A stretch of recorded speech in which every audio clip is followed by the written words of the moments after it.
I still think about that receipt more than the man with the umbrella. That is the part that bothers me most. Papers should not feel dangerous. It should not make you check your mirrors for weeks after. But one wet Tuesday night in Seattle, a little Safeway receipt made me understand that someone had picked me before I even saw him. My name is Renzo Keel, and I lived near North 45th Street in Seattle. I worked late at a small print shop in Fremont. Most nights I got home tired. My upstairs neighbor had a cat that made the floorboards squeak. That Tuesday, I stopped at the Safeway after work because I needed only 3 things: a Celsius drink, frozen burritos, and Advil. It had been raining all evening, just enough to make the roads shine. The parking lot was mostly empty. A few cars were near the doors, but the rest looked open and dark. I parked under a light, thinking that was the safest spot. When I got out, I noticed a man near the cart return. He had a black umbrella. He stood still, but that did not seem strange yet. The store felt normal. Too bright, too quiet. I grabbed my drink, burritos, and Advil.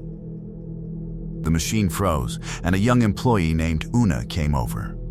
She scanned her card and said, "These things get moody when it rains." I laughed because I did not know what else to do.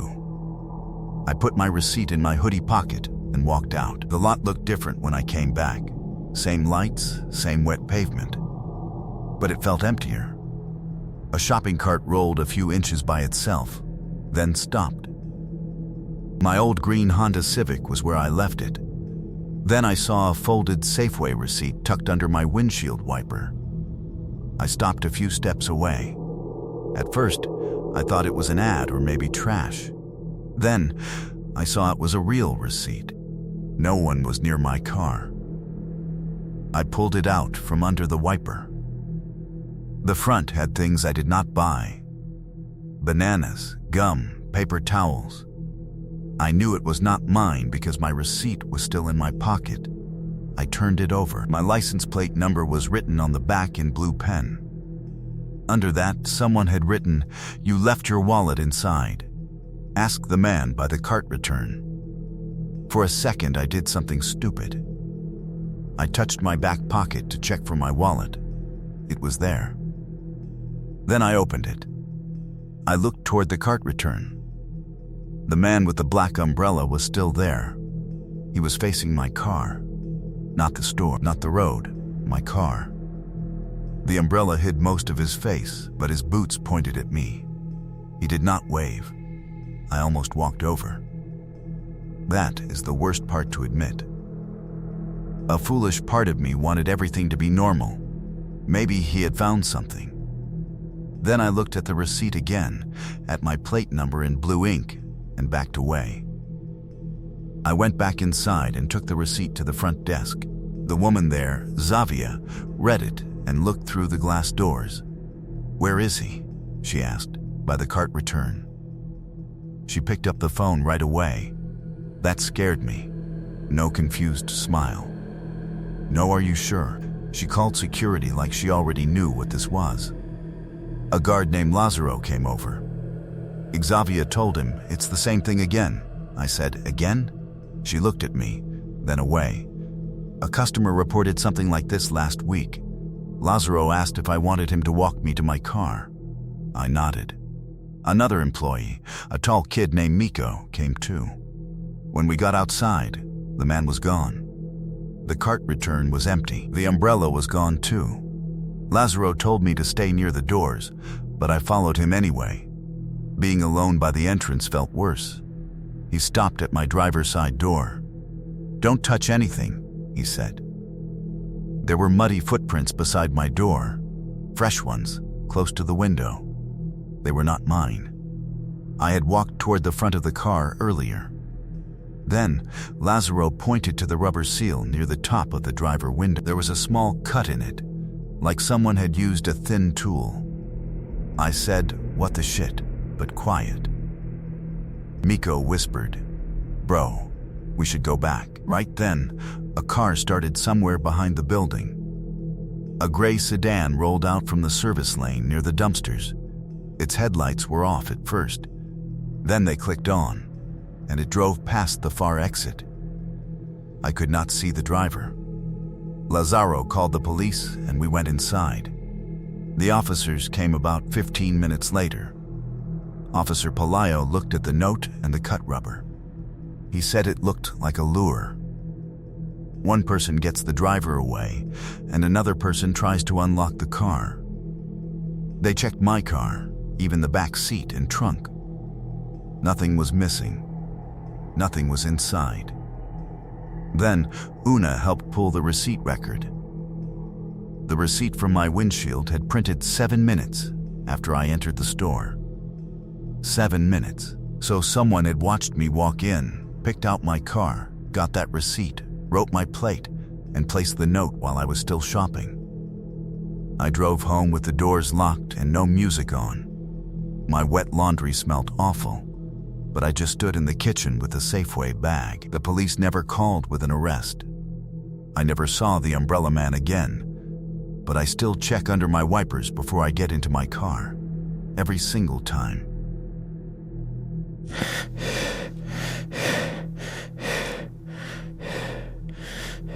You ever have a night that starts normal but ends up making you paranoid every time you go to the store?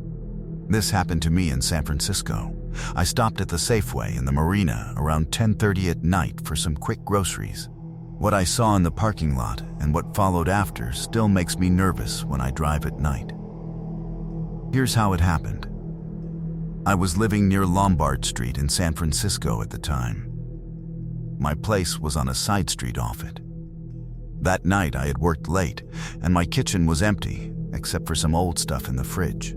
So I stopped at the Safeway in the marina to get a 6-pack of Diet Coke, paper towels, and a frozen pizza. It was around 10:30. The parking lot had some cars, but it wasn't crowded.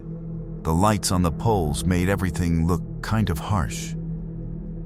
I parked right next to the cart corral because it was easy to unload my stuff into the trunk. I got my bags and put them in the trunk.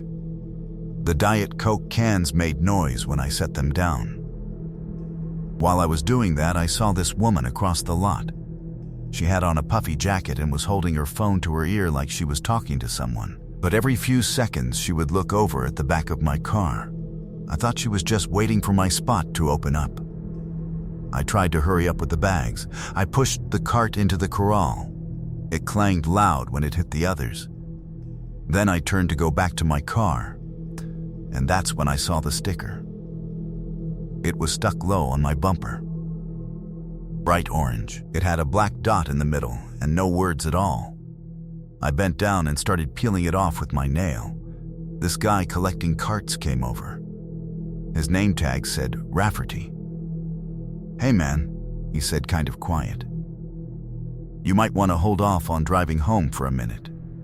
I stood up and asked him what he meant.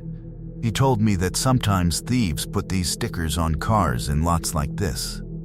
They mark the cars that have stuff in the trunk or look like good targets.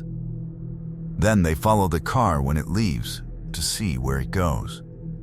"It happens more than you think," he said. "The manager has us watch for it." I stopped peeling and went back inside the store with him. I waited near customer service. Rafferty went and got the manager.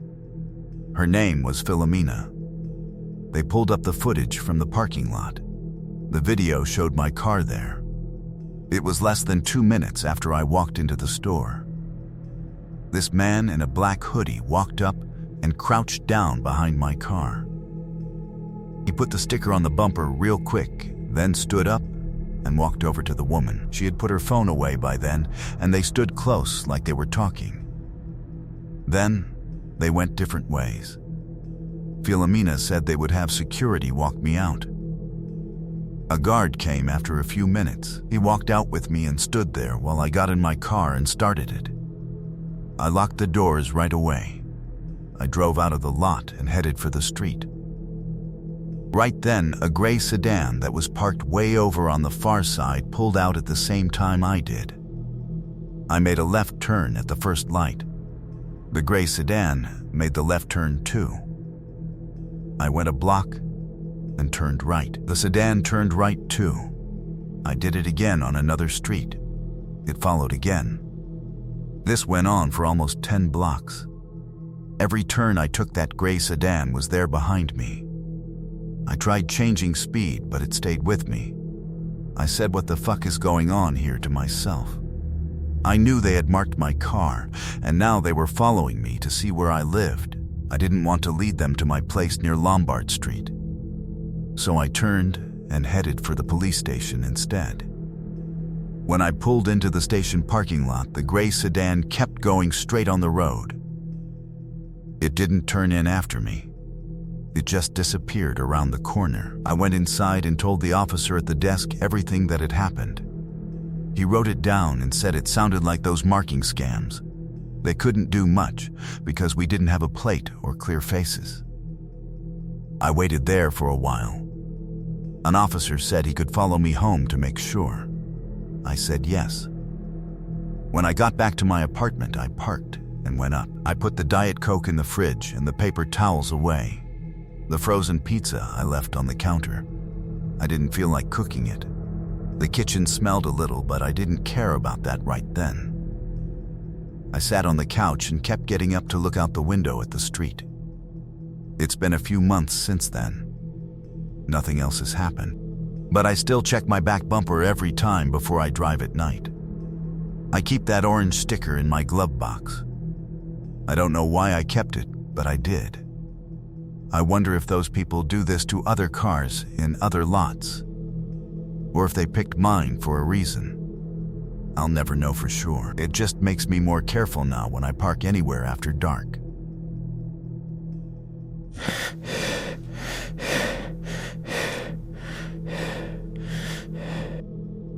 People think parking lots are safe because cameras are on the poles and there are bright signs over the doors. I thought that too, until one night in Tucson. I was not on some empty road. I was outside a Safeway, holding chicken, detergent, and a drink, while two smiling strangers tried to make me step exactly where they wanted.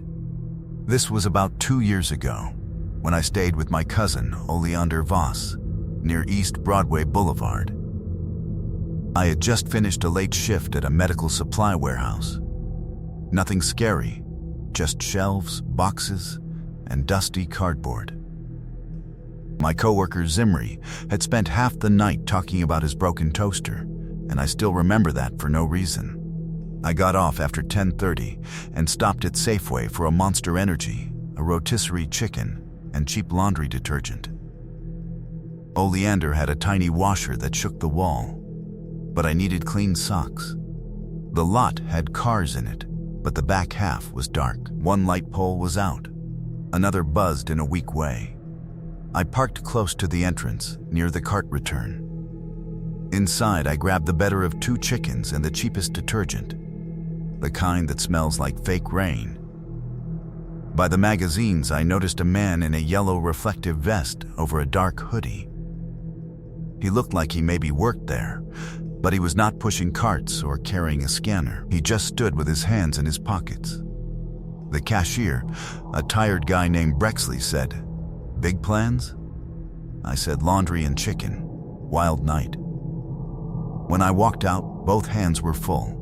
Chicken in one hand, detergent under my arm, Monster and phone in the other. I looked up and saw the vest guy standing beside my passenger door. "Hey man," he said. "Sorry I waited for you. A white pickup clipped your car backing out." I stopped near my trunk. I looked around. No white pickup. There was a blue sedan, an old Camry, and a couple going into the store. "What?" I asked. "Yeah," he said, pointing at my passenger side. "Right here." I wrote the plate down. From where I stood, I could see old scratches on my car, but I did not see a new dent, white paint, or anything broken. "You sure it was mine?" "Yeah, come look closely.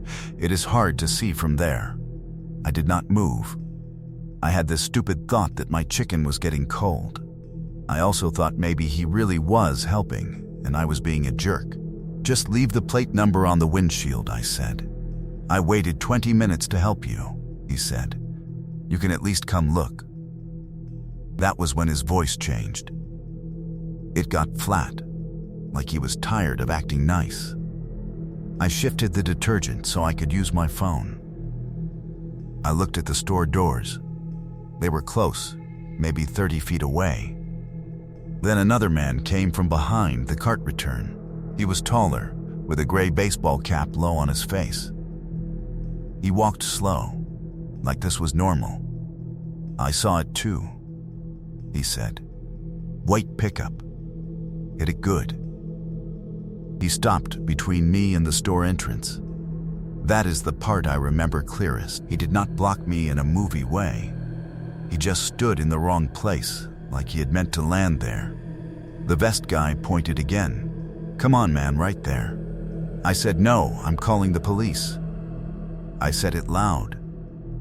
Too loud. The tall guy rubbed his nose and looked away. The vest guy stared at me for 2 seconds. Then, both walked off. The vest guy headed toward Broadway. The tall guy went toward the far side of the lot. It looked rehearsed, like they knew what to do if I said police. I did not unlock my car. I backed into the store with my groceries still in my hands. Chicken juice leaked on my wrist, and I almost dropped the damn detergent. Inside, I found Brexley and told him 2 guys were messing with my car. A security guard named Novian came out. He checked my passenger side with a flashlight. There was no new damage. Then he took me back inside and reviewed the cameras with the manager, Isolde Quill. I waited by the lottery machine with a warm monster I did not want anymore. Novian came back and said, "There was no white pickup near your car." He said the man in the vest had watched me inside. Chicken warmer. Detergent aisle. Checkout. Then he left before me and went straight to my car. The second man was already hiding near the cart return.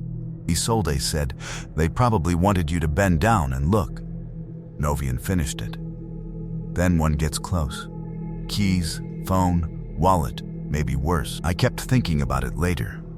If I had leaned in, my phone would have been in my hand. My keys were in my hoodie pocket. My car door would have been right there. Novian stood outside until I drove off. I took the long way back to Oleander's apartment. He was asleep on the couch, and his little dog, Brisket, had spilled cereal milk into the rug. For a while, I felt embarrassed telling people. Nothing happened. 2 guys lied, and I walked away. But that is what scares me. Nothing happened because I acted rude at the right time. If I had been polite, or tired in a different way, I might have stepped closer. Now, when anyone in a parking lot says, "Come look at this," I hear that friendly voice turning flat, telling me I owed him because he waited to help.